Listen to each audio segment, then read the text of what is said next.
पिछले क्लास में हमने देखा था मेथड ऑफ एसेक्सुअल रिप्रोडक्शन के बारे में, जिसमें हम लोगों ने 3 मेथड की चर्चा पिछले क्लास में की थी। पहला था बाइनरी फिजन, दूसरा था हमारा मुकुलन यानी कि बर्डिंग, और तीसरा था स्पोरुलेशन, स्पोरोजिनेसिस यानी कि बीजाणुजनन। तो पिछले क्लास में हम लोगों ने 3 मेथड की चर्चा की थी। पहला बाइनरी फिजन, जिसमें हम लोगों ने एल्गी और अमीबा को एज एग्जांपल लिया था। दूसरा था हमारा बर्डिंग, जिसमें हम लोगों ने हाइड्रा और ईस्ट को एज एग्जांपल लिया था। और तीसरा था हमारा स्पोरोजिनेसिस, जिसमें हम लोगों ने क्लेमाइडोमोनास जो एक यूनिसेलुलर एल्गी है, और दूसरा पेनिसिलियम को एग्जांपल लिया था जो एक माइकोटा क्लास का फंजाई है। तो अगला जो हमारा मेथड है एसेक्सुअल रिप्रोडक्शन मेथड जो है वो है रीजनरेशन, जिसको हम लोग पुनरुद्भवन भी कहते हैं। रीजनरेशन का मतलब होता है कि किसी भी पार्ट से किसी जो बचा हुआ पार्ट है उसका रीजनरेट हो जाना। एक छोटा सा एग्जांपल हम लोग लेते हैं, बच्चों के समझने में आसानी होगी कि नॉर्मली ये जो रिप्रोडक्शन हम यहाँ पे शो कर रहे हैं वो तो आप लोग देखे नहीं होंगे कभी, लेकिन एक एग्जांपल आप लोगों ने देखा होगा छिपकली का। छिपकली में एक्चुअली वहां पे रीजनरेशन की बात नहीं होती है, लेकिन थोड़ा सा हम एग्जांपल लेके समझते हैं कि छिपकली की जब पूंछ टूट जाती है या कट जाती है तो जो भाग उसका टूट जाता है वो भाग फिर से बन जाता है, फिर से रीजनरेट हो जाता है। यानी कि वो छिपकली के पूंछ की उन कोशिकाओं में बचे हुए पार्ट्स को रीजनरेट करने की क्षमता होती है। लेकिन बात यह आती है कि छिपकली के ये क्षमता सिर्फ उसके पूंछ में होती है, बाकी अंगों में नहीं होती है। इसलिए जब उसकी पूंछ कट जाती है तो बाकी पार्ट्स बन जाते हैं। लेकिन अगर छिपकली के सर को काट दिया जाए तो छिपकली की मृत्यु हो जाती है, छिपकली का डेथ हो जाता है। यानी कि छिपकली के पूंछ को छोड़कर बाकी पार्ट्स में पावर ऑफ रीजनरेशन नहीं होता, यानी कि उसमें पुनरुद्भवन की क्षमता नहीं होती।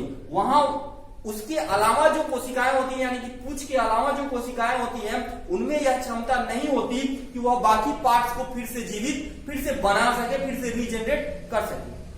तो उसी सेंस में हम लोग इसको समझते हैं, वैसा ही कुछ यहां पे होता है। अंतर बस इतना ही है कि पावर ऑफ रीजनरेशन छिपकली के सिर्फ पूंछ तक सीमित था, लेकिन यहां पे पावर ऑफ रीजनरेशन पूरे सेल, पूरे बॉडी में सीमित है। इसमें अगर एम्प्यूटेशन यानी कि अंगोच्छेदन जितने भाग में होगा उतनी नई हाइड्रा बन सकती है। तो यहां पे अभी हम लोग सिर्फ हाइड्रा का एग्जांपल लिए, हम प्लेनेरिया के बारे में भी चर्चा करेंगे थोड़ी सी। तो इसमें ऐसा है कि पावर ऑफ रीजनरेशन इसमें ऐसा है कि ये जो पूरा हाइड्रा, बॉडी ऑफ हाइड्रा है, इस फुल बॉडी ऑफ हाइड्रा में पावर ऑफ रीजनरेशन होता है। यानी कि आप जितने टुकड़े करेंगे उतनी नई हाइड्रा यहां पे बन सकती है। ठीक है, तो बस इतना ही अंतर कि छिपकली के सिर्फ पूंछ में पावर ऑफ रीजनरेशन होता है, यानी कि पुनरुद्भवन की क्षमता होती है, लेकिन यहां पूरे बॉडी में होती है। तो वहां पे इसलिए हमने बताया कि अगर छिपकली के सिर को काट दिया जाए तो छिपकली की मृत्यु हो जाती है, वो नया बॉडी नहीं बना सकता। लेकिन यहां पे अगर इसको काट दिया जाए तो आप देख रहे हैं कि ये 2 भाग में बटा हुआ है और दोनों भाग से फिर 2 नए हाइड्रा का निर्माण हो रहा है। तो उसको हम लोग प्रजनन के सेंस में नहीं लेते हैं, लेकिन यहां पे इसको हम लोग प्रजनन के सेंस में लेते हैं। यानी कि इस तरीके से नई संतति का निर्माण हो जाता है, किसमें? हाइड्रा में। और एक और एग्जांपल हम लोग लेंगे प्लेनेरिया, यानी कि हाइड्रा में इस तकनीक द्वारा हम लोग इस प्रोसेस द्वारा, इस मेथड द्वारा नई संतति का निर्माण हो जाता है। इसलिए इस मेथड को हम लोग एसेक्सुअल रिप्रोडक्शन में रखते हैं। तो यहां पे आप लोग देख रहे हैं कि ये पार्ट, ये बॉडी है किसका? हाइड्रा बॉडी है, जिसमें एम्प्यूटेशन यानी कि अंगोच्छेदन हो रहा है। ये 2 भाग में टूट गया है, नीचे वाला भाग, ये ऊपर वाला भाग। फिर दोनों में बाकी भाग का आप अगले स्टेप में देखेंगे कि रीजनरेशन हो रहा है, यानी कि पुनरुद्भवन हो रहा है। इसमें नीचे वाला भाग बन गया है यहां पे, और इसमें बचा हुआ ऊपर वाला भाग बन गया है, और फिर दोनों विकसित होकर एक पूर्ण संतति का निर्माण कर रहे हैं। तो इस प्रोसेस को हम लोग बोलते हैं, क्या बोलते हैं? रीजनरेशन, यानी कि पुनरुद्भवन, जिसमें नई संतति का निर्माण हो जाता है किसी हाइड्रा बॉडी में अंगोच्छेदन के बाद। यानी कि हाइड्रा बॉडी जितने पार्ट्स में टूट जाती है वो सारे के सारे पार्ट्स किसमें? संतति में विकसित हो जाते हैं। इसलिए इसको हम लोग एसेक्सुअल रिप्रोडक्शन में रखते हैं। इसका एक और एग्जांपल हम लोग लेते हैं, जिसको हम अभी हम लोगों ने कहा प्लेनेरिया। प्लेनेरिया में भी कुछ ऐसा ही देखा जाता है। उसमें कैसे होता है, प्लेनेरिया एक चपटा कृमि है। ध्यान रखेंगे कि प्लेनेरिया क्या है, एक चपटा कृमि है। हाइड्रा के बारे में हम लोगों ने पहले ही बताया था कि ये सिलेंट्राटा फैमिली का मेंबर है, लेकिन जो आपका प्लेनेरिया है वो चपटे कृमि फैमिली का मेंबर है। प्लेनेरिया कुछ देखने में ऐसा होता है, ध्यान देंगे।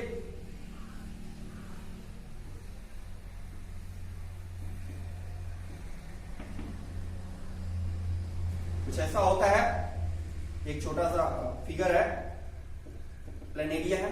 मान लीजिए कि इसमें दो जगह एम्पुटेशन हुआ, यानी कि दो जगह से टूट गया, अंगोच्छेदन हो गया। एम्पुटेशन को हिंदी में अंगोच्छेदन बोलते हैं, यानी कि अंग का टूट जाना। तो ये दो भाग में टूटा, तो नीचे वाला भाग हम लोग यहां बनाते हैं, ये हो गया आपको बीच वाला भाग, और ये होगा आपके सर वाला भाग,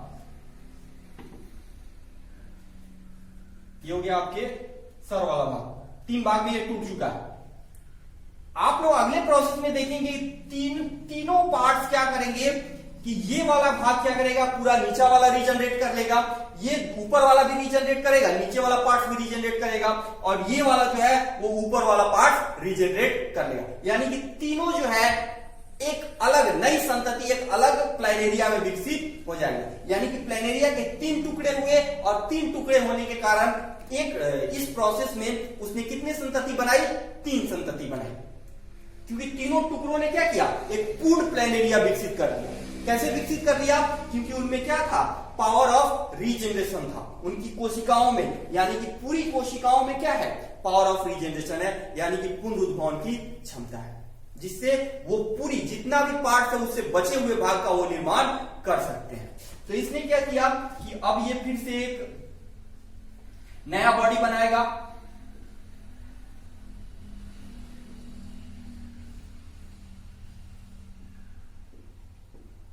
ये भी फिर एक नया बॉडी बनाएगा,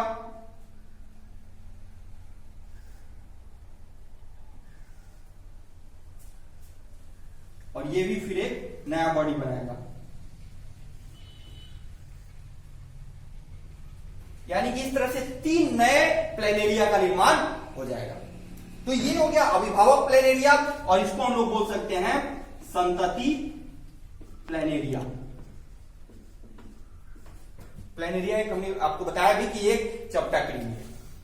तो इस तरह से प्लेनेरिया यानी कि पुनरुद्भवन यानी कि रीजनरेशन वैसे जीवों में देखा जाता है जिनकी लगभग सभी कोशिकाओं में पावर ऑफ रीजनरेशन होता है, जो अपने शरीर के हर टुकड़े से बाकी बचे शेष भाग के निर्माण करने की क्षमता रखते हैं। उनमें पावर ऑफ रीजनरेशन होता है, यानी कि वो रीजनरेशन विधि द्वारा अपनी संतति का निर्माण कर सकते हैं। यहाँ पे हम लोगों ने दो एग्जाम्पल लिया, हाइड्रा और प्लेनेरिया, जिसमें सामान्यतः आपको रीजनरेशन देखा जाता है। ठीक है, तो अब हम लोग देखेंगे प्लांट। अगला मेथड हमारा होगा एसेक्सुअल रिप्रोडक्शन का कायिक प्रवर्धन, जो सामान्यतः पौधों में देखा जाता है, कायिक प्रवर्धन। अगला जो हमारा मेथड है वो है वेजिटेटिव रिप्रोडक्शन, कायिक जनन। ये हमारा पांचवा अलैंगिक जनन विधि है, वेजिटेटिव रिप्रोडक्शन यानी कि कायिक जनन। ये जो वेजिटेटिव टर्म है ये पूरी तरह से यूज किया जाता है प्लांट के लिए। आप टर्म से ही समझ सकते हैं, ये जो वेजिटेटिव टर्म है ये पूरी तरह से यूज किया जाता है इसके लिए, प्लांट के लिए यूज किया जाता है। दैट मीन सीधा सीधा मतलब है कि यह प्रजनन जो है वो कहां पे संपन्न होगा, हमेशा किसमें संपन्न होगा, प्लांट्स में। यानी कि this methods of asexual reproduction it's completely involve in plants specific.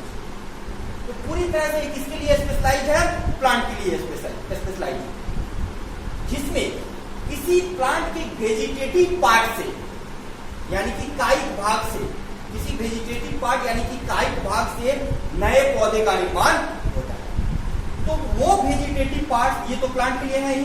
अब प्लांट का कोई वेजिटेटिव पार्ट, या तो अगर वेजिटेटिव पार्ट देखिए कि क्या क्या हो सकता है, वेजिटेटिव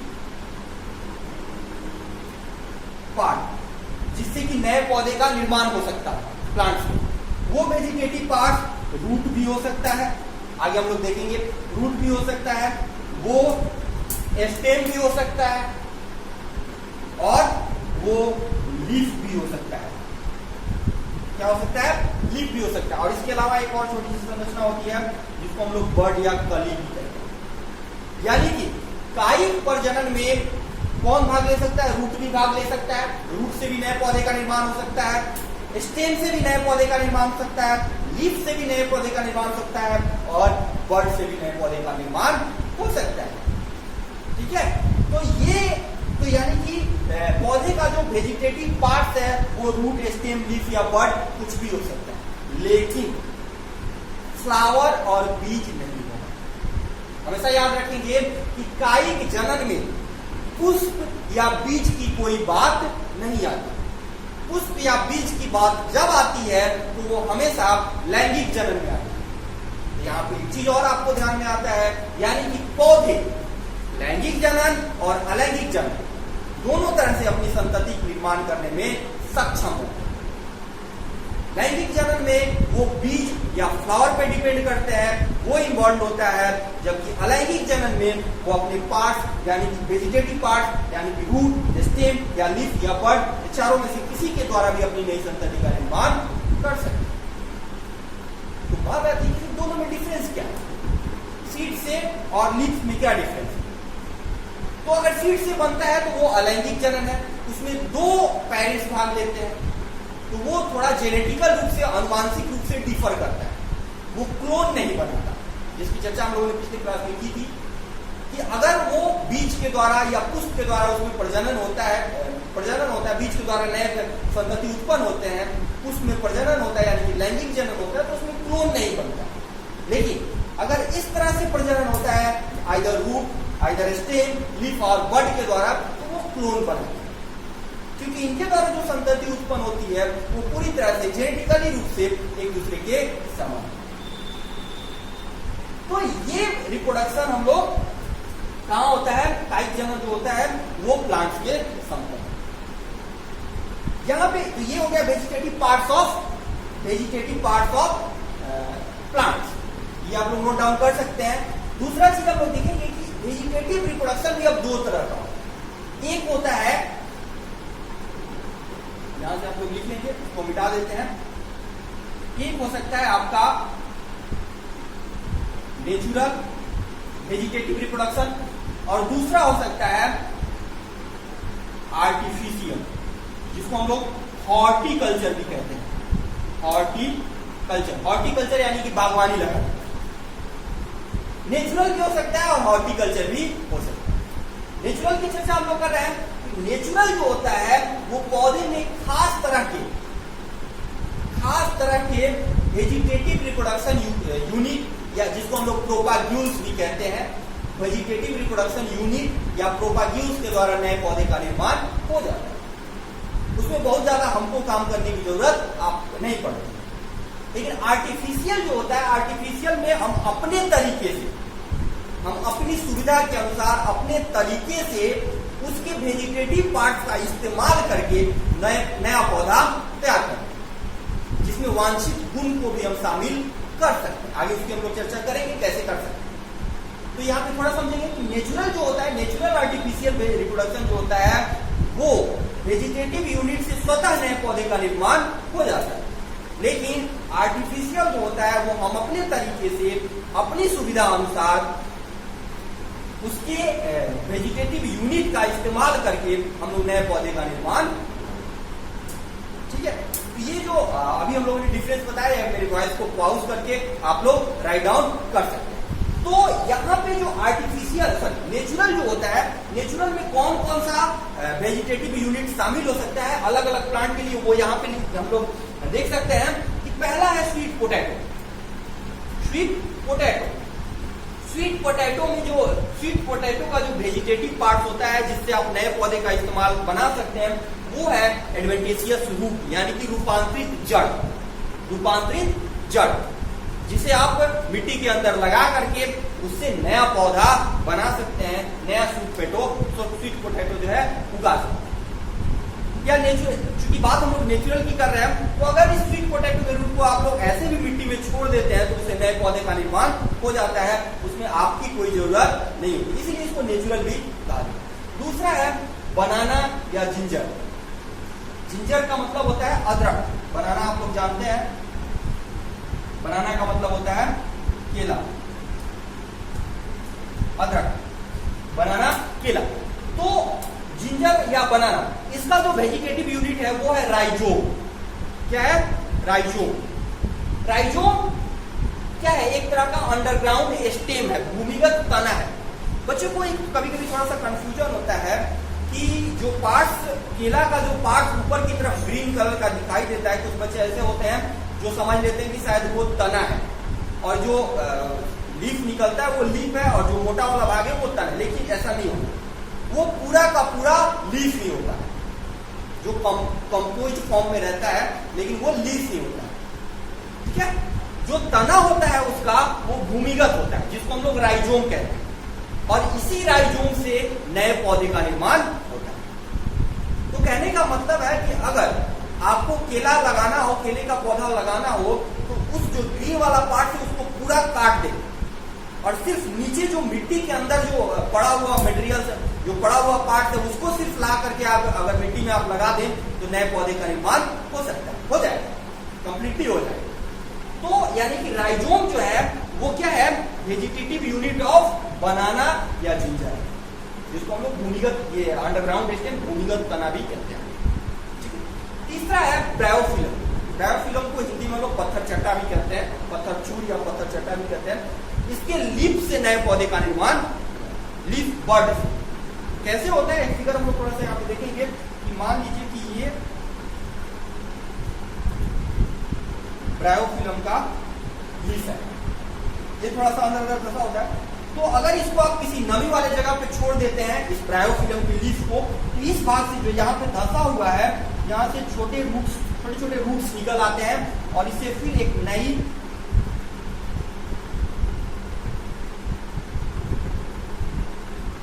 यहाँ से नए प्लांट्स का विकास होने लगता है, यहाँ से भी, यहाँ से भी, और यहाँ से। तो इसको हम लोग बोलते हैं लीफ बड। क्या बोलते हैं? लीफ बड। जहां से नए पौधे का निर्माण हो सकता है, लेकिन उचित कंडीशन में, जब उसको नमी मिलेगी, ऑक्सीजन मिलेगी, सारी कंडीशन उपलब्ध होंगे, तो यहां से नए पौधे का निर्माण। ये बात है ब्रायोफिलम। अगला है स्ट्रॉबेरी। स्ट्रॉबेरी आप लोग जानते हैं, जिसका जो वेजिटेटिव यूनिट होता है वो होता है एस्टोरम। और अगला है इकॉर्निया, इसको वाटर हाइसिंथ या हिंदी में जलकुंभी भी कहा जाता है, जिसका जो वेजिटेटिव यूनिट है वो है ऑप्सेट, जिसके द्वारा नए प्लांट का निर्माण।